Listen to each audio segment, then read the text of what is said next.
Hello, and what's up, guys? You're welcome back once again to our YouTube channel. In this particular video, I want to be talking about some of the few challenges rabbit farmers do face here in Africa. In Africa, outside the country, as far as you're a rabbit farmer, you might be bound to face some of these challenges, and you might be seeing some of these challenges in your rabbit farm. So one of the few challenges I want to be talking about here is the cage system. A lot of rabbit farmers don't really know the right cages to make for their rabbit, especially if you are a beginner. You might make mistake when you are making your rabbit cage, and that might actually cause you a lot of misfortune. Yeah, that might cause you a lot of issues, especially in your rabbit farm. If you are setting up your rabbit farm, maybe as a beginner, make sure you start with materials that are going to last you for a very long period of time. A lot of rabbit farmers, especially when they are starting up, I know maybe you might not really have enough capital to start up, so you tend to start up with some of the materials that are really cheap, and these materials might not really last you for long, so as to after some few period of time, maybe 6 months or so, these materials start getting spoiled, and you might really think maybe it's the rabbit, not knowing it's actually the kind of material you use to make your rabbit cage.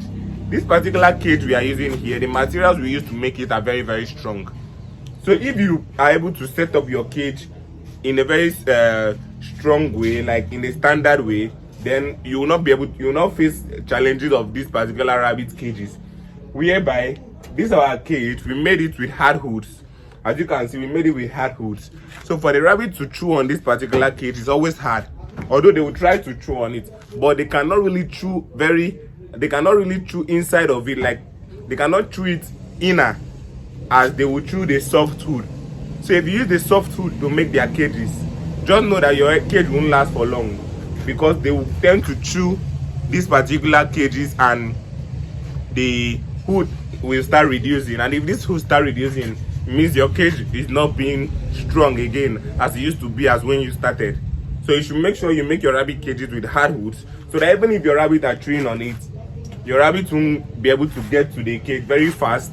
I know the wooden cage might not be able to last for like very long as compared to the iron one, but if you do it in a standard way, use a very strong hood, use a strong wire mesh for the floor, especially for the base of the cage, is very important, because especially if you have a heavy rabbit in your cage, if the rabbit stays in a net that is soft, because there are some kind of net that we use for winners cage, we cannot use that one for rabbit that are mature. When I say winners, I just mean the small rabbits. The kind of wire net we use for the floor of small rabbit cage, we cannot use it for rabbit that are mature on the floor, because they will spoil it, and if they give birth, their babies might be falling through. So you need to use the wire net that is very strong and thick, so that as your rabbit is stepping on it, your rabbit can't even be able to like spoil that particular mesh, because it's really strong. Another challenge we face in the rabbit farming industry is the high cost of feeding. Every time when you want to buy your feed, you'll notice the price have increased. Every time when you want to buy your feed, you'll notice the price have increased. This high cost of feeding, especially in the rabbit sector and also in the poultry farming sector, in short, all the livestock farming as a whole, this price of feeding do affect price of your animals, because you will not feed your animal with a high cost and tend to sell them for a low cost. That will not be money for you. Yes, you will not be making money. So you need to feed your rabbits. Maybe if you are feeding them in a high cost, you need to sell them higher than what you are feeding them. So this cost of feeding is one of the major challenges that farmers do face, because if your animal gets too expensive, it will be more harder to sell than if your animal is cheaper. Let's take for instance, we were using 2,000 naira to grow one rabbit to maturity. Then we can sell it at about 5,000 naira. So we can gain 3,000 if your rabbit is about 6 months old, or 5 months, or 4 months, depending on how many months you sell them. You use like 2k, then sell it for like 5k and gain 3k. So when I say 2k, like 2,000 naira in Nigeria is about $2. So use about $2 to take them to maturity, then you sell them for about $5. Then that will be like $3 gain for you. But currently there is no rabbit you can use 2k to grow, especially if you are using the poultry feed. But if you are formulating your feed, you might be able. So that's why we advise farmers to use cheaper feed, so that your rabbit does not get too expensive. Let's take for instance now, me as a rabbit farmer, I am using 5,000 naira to grow my rabbit to maturity. Then I'm selling it for 10,000. then you that is using poultry feed or a feed that is more expensive than mine, you are using maybe 10,000 to grow yours. How much do you want to sell for? 15,000. Even if you sell for 12,000, you are not making much gain than me. So it's better you use a feed formula that is more cheaper than the one that is very expensive.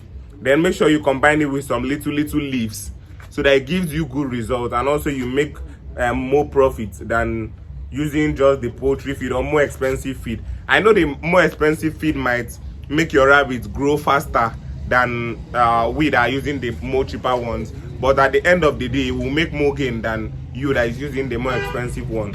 So you need to choose if it's to grow your rabbit more faster or to make more gain, because at the end of the day it's all for business purpose. So you need to be able to maximize your profits and make more profit when it comes to rabbit farming. So the last challenge I'll be talking about is the marketing challenge. So a lot of rabbit farmers do have issues with marketing their rabbit, especially for those people that are just starting up that don't have a lot of rabbits. Maybe you have 1 or 2 rabbits. When it gives birth, you want to sell out the bunnies or you want to sell out the babies. It's always really hard for you to sell. You might not have buyers in your farm. That's a really big challenge. Short, I think this one is the most challenge that really affects a lot of rabbit farmers. You have rabbits but you cannot sell it.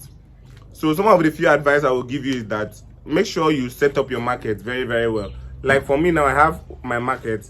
Mostly I do breeders. I sell breeders in my farm, but I have farms where I also get rabbit and sell for meat. So you should know what you are going for. If you are going for meat or if you are going for breeders. So if you are selling the meat aspect of it, you know that you need to visit maybe restaurants or people that sell meat at the roadside, or joints or hotels, people that you can be supplying this meat for in maybe little quantity weekly, 2 to 3 to 5 rabbits. If you can meet these people, then tell them your schedule. Like even if your farm can't produce all that amount, you can be getting from other farmers close to you and be supplying to them, and make sure you meet up their demand on a steady.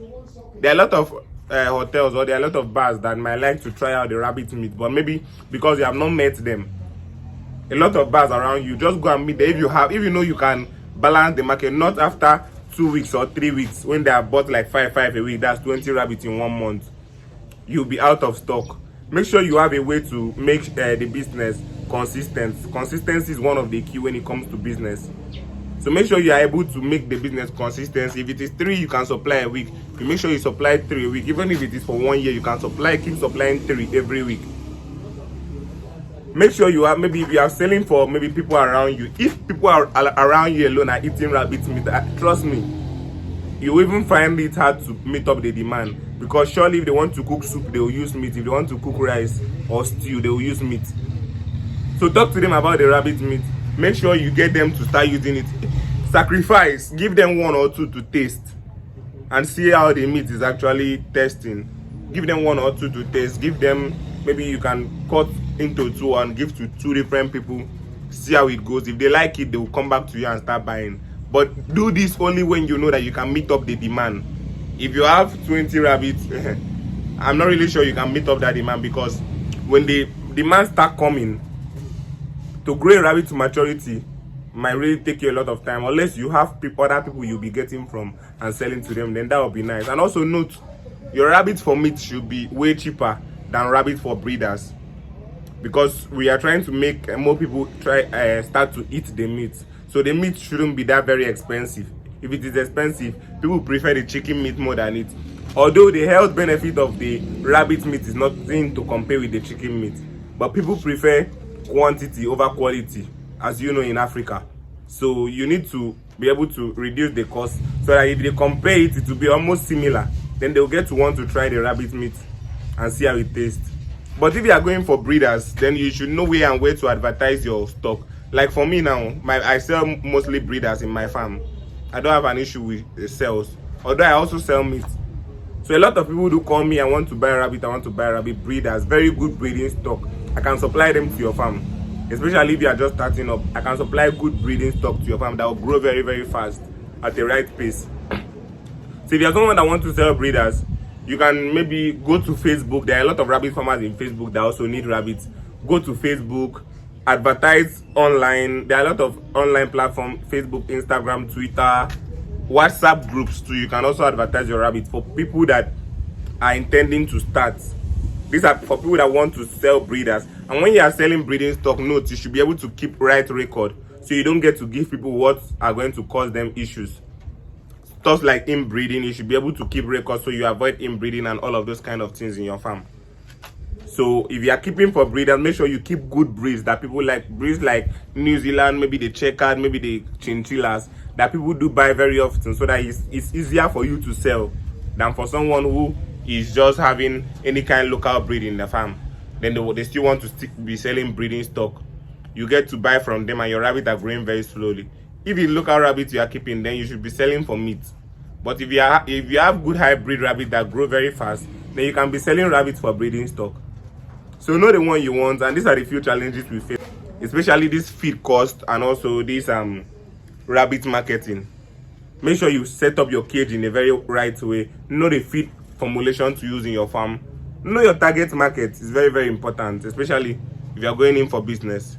So thank you once again. I hope you learned something. If you did learn something, do well to like this video, subscribe to our YouTube channel, and also turn on the notification bell so that when we post another video on rabbit farming or other livestock farming, you'll get notified. Tomorrow, a video on snail farming is going to be dropping on the channel. So stay tuned to watch that particular video so you learn from it. We are starting snail farming soon on this our channel. Thank you once again, guys. Do have a nice day. Until next time, as I always say, peace.